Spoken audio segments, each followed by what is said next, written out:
this national park is very well managed. You will find that the habitat here, it is very good, because in other park also there is a problems of grassland, weed problem is there, but here the grassland is very good, and you will find that there are around 125 rhino are there, around 27 tigers are there, elephants are there, and you will find this is a very good national park. You can say that it is like a mini Kaziranga National Park, and today it has been opened, and jeep safari will be started from today. So although this is a very good park, but due to some reason tourist inflow is not so much what should be there.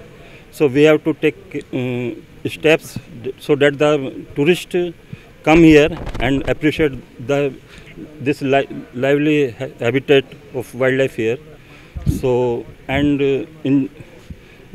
for the jeep safari, my request is there that when the tourists go inside the park, then they should remain inside the gypsy only. They should not drop down from the jeep, because the animal इतो भावे कि यदि आपने jeep पर उलाई जावो तेतिया उले wild animal attack करियो पारे. So आपने एक second thing, safe distance from wild animal should be kept there, and more शुभेच्छा इतो आसे कि आज इतो मुकली होइसे इतो भाले भाले मतलब टूरिस्ट याते लास्ट ईयर पर बेसिक आइबो और different facility has been opened here. Earlier there was no place to stay. Our new guest house is being prepared nearby, and this Prashanto Lodge is also there. So I hope that we will have sufficient facility for the tourists to stay in the night here, and this park will go a long way. আজি দুটা program কৰিলো. Wildlife Weekor আমাৰ যি 71তম Wildlife Weekor আমাৰ program আজি আমাৰ ইয়াতে closing ceremony পতা হৈছে. লগতে আমাৰ ওৰাং 25-26 বছৰৰ আমাৰ পৰ্যটন বৰ্ষটো মুকলি কৰিলো. আমাৰ মাননীয় PCCF ডক্টৰ বিনয় গুপ্তা ছাৰে আহি এই অনুষ্ঠানটো মুকলি কৰিলে. তেখেতলৈ ধন্যবাদ দিলো. আৰু আমি ভাবিছো এইবাৰ আমি যিমানখিনি পাৰো যোৱাবাৰতকৈ আমি পৰ্যটকৰ কাৰণে সা-সুবিধা বৃদ্ধি কৰিছো. আপোনালোকে জানেই আমাৰ ইয়াতে মানে থাকাৰ অলপ অসুবিধা, বিশেষকৈ আমি এতিয়া আমাৰ ইয়াতে ইকো কেম্প এটা বনাইছো. তাতে 6টা টেন্ট আছে, তাত মানুহ থাকিব পাৰে, আৰু এটা ৰেষ্টুৰেণ্টৰ ব্যৱস্থা কৰিছো.